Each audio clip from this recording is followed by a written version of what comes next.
Bismillahirrahmanirrahim. Assalamualaikum warahmatullahi wabarakatuh. Waalaikumsalam. Jumpa lagi bersama kami di STKIP 5 Surabaya Live, yang mana selalu menghadirkan konten-konten yang bermanfaat di dunia pendidikan. Dan kali ini kita sudah kedatangan salah satu narasumber yang mana sesuai dengan tema yang kita angkat kali ini, ya.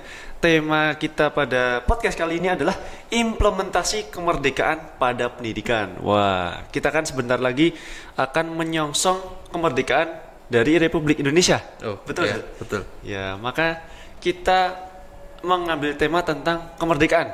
Dan kebetulan, ya, kita di tengah-tengah kita telah hadir seorang dosen, ya, seorang narasumber yang sudah ahli di bidangnya, ya. Saya perkenalkan, di samping saya sudah hadir Bapak Henry Trias Puguh Jatmiko MPD. Assalamualaikum Pak Henry. Waalaikumsalam warahmatullahi wabarakatuh.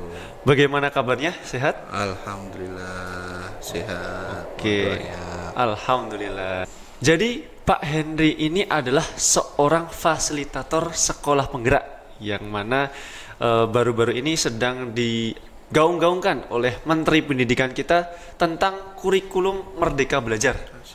Ya, kurikulum Merdeka yang mana menjunjung Merdeka Belajar. Nah, setelah ini kita akan tanya-tanya nih, ya. Kita akan hubungkan antara kemerdekaan Indonesia dan juga Merdeka Belajar. Oke. Pak Henry. Ya. Dalam rangka memperingati Hari Kemerdekaan Indonesia nih. Oke. Jika Pak Henry melihat dari sudut pandang Pak Henry sendiri, ya, apakah pendidikan di Indonesia ini sudah dikatakan sebagai pendidikan yang merdeka? Oke, terima kasih Mas Naufal, ya, selaku host, ya. Oke, ini ada satu hal yang menarik, ya. Bahwasanya kata merdeka itu kan kata bebas, ya, bebas dari belenggu. Murid-murid kita, guru-guru kita, ya, itu pada proyeksi kurikulum merdeka itu diharapkan mampu membebaskan diri dari belenggu. Nah, belenggu apa itu, ya? Belenggu-belenggu yang membebani mereka saat mengajar maupun belajar. Siswa harus difasilitasi belajarnya, tidak melalui kegiatan ceramah-ceramah saja, tapi siswa harus merdeka, yaitu merdeka dalam arti konteks, ya, sesuai dengan tumbuh kembang minat bakat siswa itu. Nah, arti merdeka ini juga melekat juga untuk guru. Guru di dalam kurikulum merdeka itu konsepnya itu dibuat merdeka. Guru menentukan tujuan pembelajaran sendiri, menentukan alur tujuan pembelajaran sendiri, kemudian membuat modul ajar. Kita review kurikulum 2013, bahwasanya silabus disediakan, ya, betul, ya? Ya, disediakan. Ya, disediakan. Tapi di kurikulum merdeka ini, ya, guru yang buat sendiri. Nah, tapi istilahnya itu adalah TP, ATP, tujuan pembelajaran, alur tujuan pembelajaran, dan juga modul ajar. Jadi merdeka dalam pendidikan ini adalah guru dimerdekakan di dalam merancang pembelajaran, ya. Kemudian siswa dimerdekakan untuk memenuhi konteks kebutuhan belajarnya. Seperti itu, Mas Nafa. Oke, terima kasih atas jawabannya Pak Henry. Selanjutnya ini beberapa waktu lalu kan pemerintah mulai menerapkan yang namanya kurikulum merdeka di sekolah-sekolah yang ada di Indonesia. Nah, menurut Pak Henry, apakah kurikulum merdeka ini diluncurkan sebagai bentuk kemerdekaan pendidikan? Ya. Nah, jika iya, maka seperti apa bentuk kemerdekaannya? Oke, sudah saya ceritakan tadi bahwasanya memang kurikulum merdeka itu kan diterapkan melalui dua program, ya. Program. Satu melalui sekolah penggerak, yang kedua melalui IKM. Nah, Jadi bagi kepala sekolah yang lolos sekolah penggerak, ya, mereka difasilitasi oleh negara, difasilitasi oleh pemerintah, ya, melalui pos kinerja. Kemudian ada namanya pendampingan, ada pendamping khusus untuk mengimplementasi. Nah, terus yang kedua di IKM, ya, mereka mendaftar, ya. Artinya konsep merdeka itu sudah tertera dalam kurikulum merdeka, ya. Dan apa saja bentuk real kemerdekaan itu, nah, pada guru, pada siswa, pada sekolah, ya. Jadi sekolah, ya, sekolah itu menyusun sendiri mau dibuat seperti apa kurikulumnya. Namanya dikatakan sebagai KOSP, kurikulum operasional satuan pendidikan. Visi misi disusun, ya, sampai ke bawah turunannya, semuanya disusun secara mandiri. Nah, turunannya itu kemudian juga ke guru, ya, ke guru. Nah, ke guru juga menyusun secara merdeka. Karena yang tahu seluk-beluk siswanya adalah guru.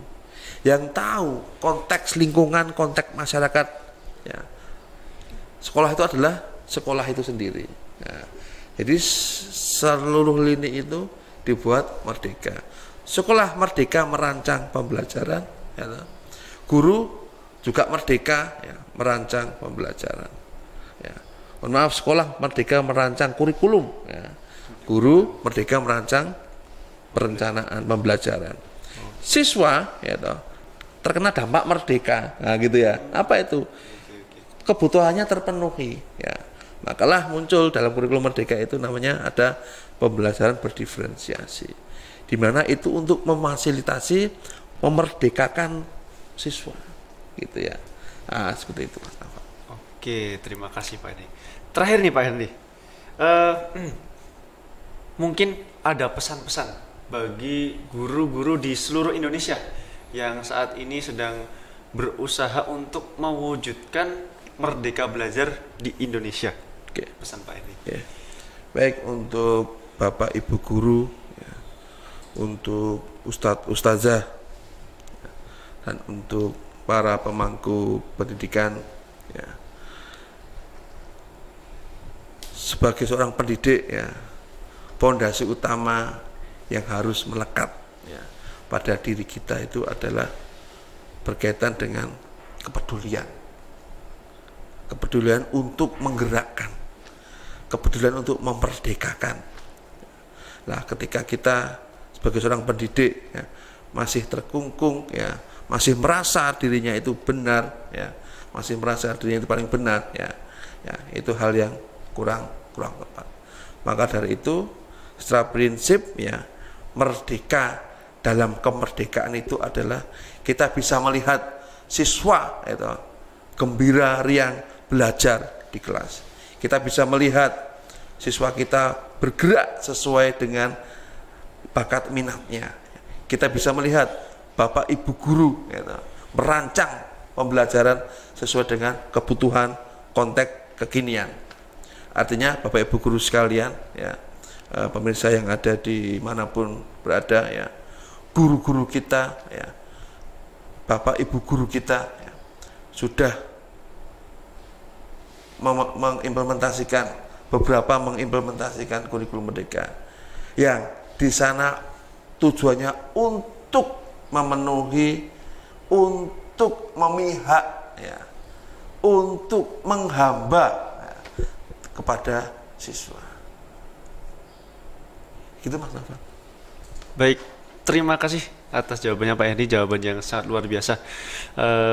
Mungkin itu saja obrolan kita pada siang hari ini Pak Hendy. Terima kasih atas waktunya.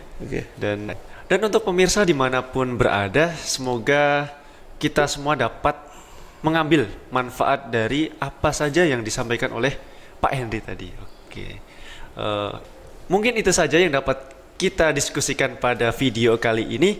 Semoga kita semua dapat mewujudkan Indonesia emas, ya, pada tahun 2045.